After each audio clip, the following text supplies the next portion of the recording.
America और Israel के मिल के पूरी दुनिया के ऊपर एक दादागिरी है। अमेरिका अपनी दादागिरी का एक्सटेंशन चाहता है और वो चाहता है कि कोई उसको चुनौती न दे, खास करके चीन और रूस।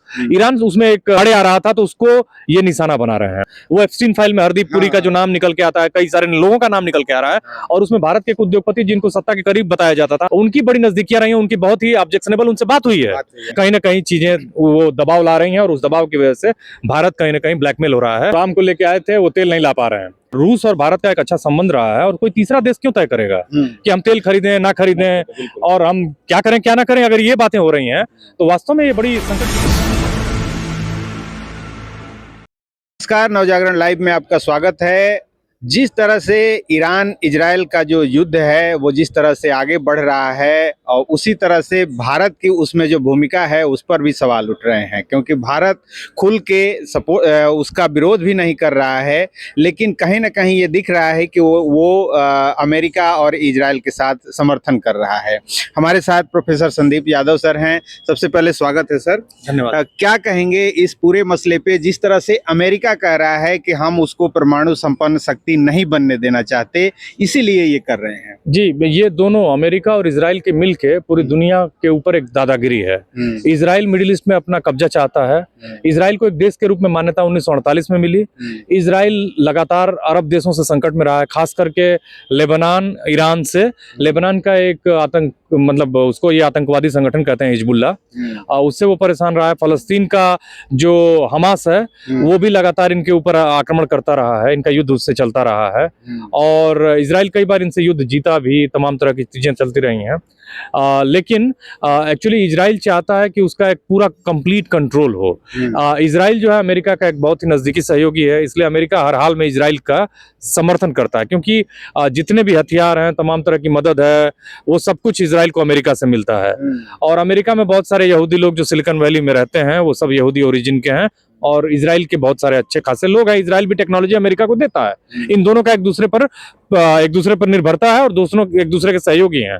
तो ये जो युद्ध था, ये फलस्तीन से ईरान चूंकि इस तरह के संगठनों की मदद करता रहा है, हिजबुल्ला की, हमास की और तमाम तरह की चीजों की, तो ये उससे नाराज थे। और उससे पहले भी जो इस्लामिक रिवॉल्यूशन हुआ उसमें अमेरिकन एम्बेसी पे हमला हुआ था। अमेरिका की समर्थन वाली रिजीम थी, वो चली गई और ईरान को ये अपनी मनमर्जी लूट नहीं पा रहे थे, ईरान को अपने हिसाब से कंट्रोल नहीं कर पा रहे थे, उससे नाराज थे। तो इन्होंने नैरेटिव बनाया कि ईरान जो है वो न्यूक्लियर बम बना रहा है और ये मानवता के लिए संकट है और हम पूरी दुनिया को ईरान से बचाएंगे, हम वहां रिजीम चेंज करेंगे और ईरान के लोगों को भी बचाएंगे। तो इन्होंने ये नैरेटिव बताया। हकीकत में जो कहानी है वो अलग है। अमेरिका चीन की बढ़ती इकोनॉमी से डरा हुआ है। 15 से 20 ट्रिलियन की इकोनॉमी हो रहा है चाइना धीरे धीरे, और एक बहुत बड़ा संकट है। सबसे बड़ी बात है कि चाइना एक बहुत बड़ा मैन्युफैक्चरर है, अमेरिका मैन्युफैक्चरर नहीं है। अमेरिका चाइना से कम्पीट नहीं कर पा रहा है, तो उसको ये डर है और उस डर की वजह से वो चाइना को रोकना चाहते हैं, रूस को रोकना चाहते हैं। पूरी दुनिया में 3 सुपर पावर्स हैं, जिसमें मिलिट्री फोर्स के रूप में रूस भी है, चीन भी है। चीन 2 काम कर रहा था, वो वेनेजुएला से तेल खरीद रहा था अपनी मुद्रा में और ईरान से भी खरीद रहा था अपनी मुद्रा में। डॉलर को कमजोर कर रहा था, अपने को मजबूत कर रहा था। अमेरिका ईरान से ज्यादा चीन को रोकना चाहता है, क्योंकि वो नहीं चाहता है कि वो तरक्की करे और एक चुनौती बने और हमारी दादागिरी को चुनौती दे। तो चीन को रोकना था। दूसरा, जो यूक्रेन के रेयर मिनरल रिसोर्सेज हैं उस पर कब्जा चाहता था अमेरिका, यूक्रेन को अपने साथ रख के। रूस से युद्ध शुरू हो गया, रूस मजबूती से लड़ रहा है। ईरान भी ड्रोन और तमाम चीजों से रूस की मदद कर रहा था। ईरान से इस बात का भी गुस्सा था। इन लोगों इजराइल ने और अमेरिका ने इस बहाने को अपने ढाल के रूप में यूज किया और हमला कर दिया। हकीकत यह है, अमेरिका अपनी दादागिरी का एक्सटेंशन चाहता है और वो चाहता है कि कोई उसको चुनौती न दे, खास करके चीन और रूस। ईरान उसमें एक आड़े आ रहा था तो उसको ये निशाना बना रहे हैं और इसीलिए इन्होंने जो पहले दिन युद्ध शुरू किया तो 30 घंटे के भीतर 28 फरवरी को इन्होंने 131 छोटे और बड़े शहरों में ईरान में 2500 बम बरसाए। ईरान को तबाह करने की पूरी कोशिश की, सब कुछ। 167 बच्चे मारे गए थे। तो ये इनकी इंसानियत की जिसकी बात कर रहे हैं, हकीकत में वो हैवानियत है। इन्होंने निकोलस मादुरो, जो वेनेजुएला के चुने हुए राष्ट्रपति थे, उनको एक ड्रग तस्कर बता के गिरफ्तार कर लिया। इन्होंने ग्रीनलैंड को कहा कि हम खरीद लेंगे। ये क्यूबा पे कब्जा चाहते हैं, ये बोलीविया माने ये लैटिन अमेरिका के कुछ देशों को कंट्रोल करना चाहते हैं। ये पहले ही जापान, दक्षिण कोरिया, इस तरह के देशों को पिछलग्गू बना चुके हैं। बहुत सारे देशों को अपनी मनमानी टैरिफ थोप कर और उनसे आर्थिक उनका शोषण कर रहे हैं। एक तरह का उपनिवेशवाद अमेरिका पूरी दुनिया में फैला रहा है। जिस उपनिवेशवाद के खिलाफ ये खड़े हुए, अमेरिका भी इंग्लैंड और तमाम देशों की कॉलोनी था, अब ये उसी उपनिवेशवाद को बढ़ाना चाहते हैं। आज के समय में ये पूरे विश्व के लिए संकट है और इस संकट में कहीं ना कहीं सबसे बड़ा संकट अमेरिका और इजराइल दिख रहा है। लेकिन जो भारत की स्थिति है अभी अमेरिका को लेके, खासकर अमेरिका का जो बार बार सामने आ रहा है, आज भी कल भी एक वीडियो वायरल हो रहा है जो वहाँ की जो प्रेस सेक्रेटरी हैं यूएस की, वो कह रही हैं कि हमारे हिसाब से भारत जो है वो एक्ट कर रहा है और हम जैसा कह रहे हैं कि तेल नहीं खरीदना है तो नहीं खरीद रहा है। हमने युद्ध को देखते हुए कहा कि अब इतने दिन के लिए तेल खरीद सकते हो, तो वो जैसा हम चाह रहे हैं वैसा कह रहा है। ये तो बहुत अपमानजनक बात है, क्योंकि हम एक हमारी अपनी संप्रभुता है। हाँ। और हमारी संप्रभुता को कहीं ना कहीं ये खतरा है। ये जो स्टेटमेंट है वो बता रहा है कि हम अमेरिका से गाइड हो रहे हैं या कंट्रोल हो रहे हैं। हाँ। तो ये बहुत ही खराब बात है और उन्होंने अगर ऐसा कहा है तो ये गलत है, क्योंकि भारत एक स्वतंत्र देश है। भारत अपने निर्णय अपने हिसाब से ले सकता है। रही बात जो व्यापार का डील हुआ, जो ट्रेड डील हुई अमेरिका और भारत के बीच में, वो डोनाल्ड ट्रंप ने 50% टैरिफ लगाया था। फिर उन्होंने बातचीत की और उसको 25% किया। 25% से फिर उन्होंने घटा के 18% किया। लेकिन हकीकत ये है कि बहुत सारे लोगों को ये मालूम ही नहीं है कि भारत का अमेरिका से डील में कभी भी 2 से 3% से ज्यादा टैरिफ नहीं रहा है, 3 से ज्यादा नहीं रहा, जिसको हम ड्यूटी कहते हैं। और अब सबसे बड़ी बात है कि अमेरिका ने अपनी जो वो चीजें आयात करेगा इंडिया से, उस पर कोई ड्यूटी नहीं है। लेकिन अगर भारत उनके यहाँ बेचेगा तो उस पर ड्यूटी है। तो ये कैसा व्यापार का संबंध है। और उस पर भी एक चीज उन्होंने थोपी है कि भारत अमेरिका से पहले से ही केवल $39 बिलियन का आयात करता था। अब अमेरिका कह रहा है कि भाई आप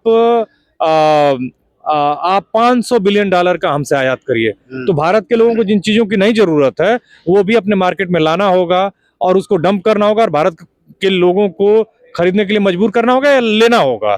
तो वो भारत के लोगों के टैक्स के पैसे से ही जाएगा। तो नुकसान तो भारत के लोगों का है। भारत और अमेरिका के बीच में $190 बिलियन का व्यापार है पूरा, जिसमें भारत बड़ा हिस्सा एक्सपोर्ट करता है, इंपोर्ट बहुत कम करता है। तो ऐसी स्थिति में इस बात को समझिए कि कहीं ना कहीं भारत जो है वो इस डील में रिसीविंग एंड पे है। और बहुत सारी चीजें ऐसी डील हुई हैं जिनमें हमारे जो डेयरी प्रोडक्ट्स हैं, चाहे वो कृषि एग्रीकल्चरल प्रोडक्ट्स हैं, उनकी हमको जरूरत ही नहीं है।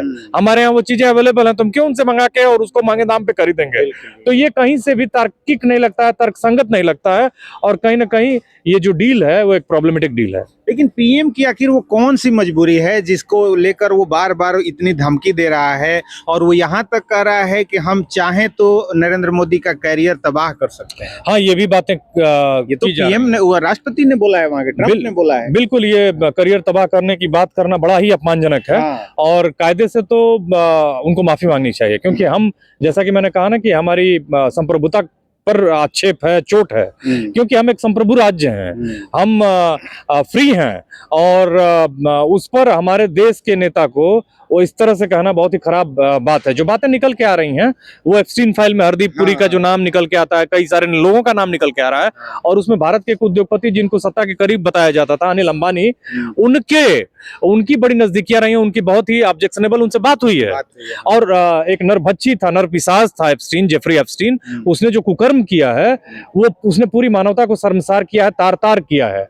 ऐसी स्थिति में उससे इनके संबंध को क्लियर न कर रहा है, कहीं ना कहीं भारत को भी शर्मिंदा कर रहा है। दूसरी जो बात है, नॉर्थ ईस्टर्न कोर्ट ने जो न्यूयॉर्क की है, उसने जो भारत के अडानी, हाँ, भारत के एक बड़े उद्योगपति हैं अडानी, उनके खिलाफ एक्चुअली कुछ शेयर घोटालों में एक्चुअली कुछ गलत ढंग से व्यापार करने के मसले पर एफआईआर की है। और उस एफआईआर के मसले पर भी ऐसा कहा जा रहा है कि कहीं ना कहीं चीजें वो दबाव ला रही हैं और उस दबाव की वजह से भारत कहीं ना कहीं ब्लैकमेल हो रहा है। तो ये जो चीजें हैं वो भारत के लिए ठीक नहीं है और मुश्किल पैदा कर रही हैं। एक तरफ तो हम 5 ट्रिलियन इकोनॉमी की तरफ बढ़ रहे हैं और दावा कर रहे हैं कि हम जो है विश्व की सबसे बड़ी शक्ति बनने जा रहे हैं, विश्व गुरु बनने जा रहे हैं, और दूसरी तरफ एक गुलाम की तरह हमें ट्रीट किया जा रहा है कि हम जो ऑर्डर देंगे कि आप ये खरीदो वो खरीदो। कुछ लोग तो व्यंग ये कर रहे हैं कि जो राम को लेकर आए थे वो अब तेल लाने में भी पूछना पड़ रहा है कि लाए कि नहीं लाए। हाँ, ये तो थोड़ा मतलब आप अच्छी बात आपने कही कि जो राम को लेके आए थे वो तेल नहीं ला पा रहे हैं। तो ये तो हकीकत है, क्योंकि जब रूस और भारत का एक अच्छा संबंध रहा है, और कोई तीसरा देश क्यों तय करेगा कि हम तेल खरीदें ना खरीदें और हम क्या करें क्या ना करें। अगर ये बातें हो रही हैं तो वास्तव में ये बड़ी संकट की बात है, एक बहुत ही महत्वपूर्ण संकट की बात है।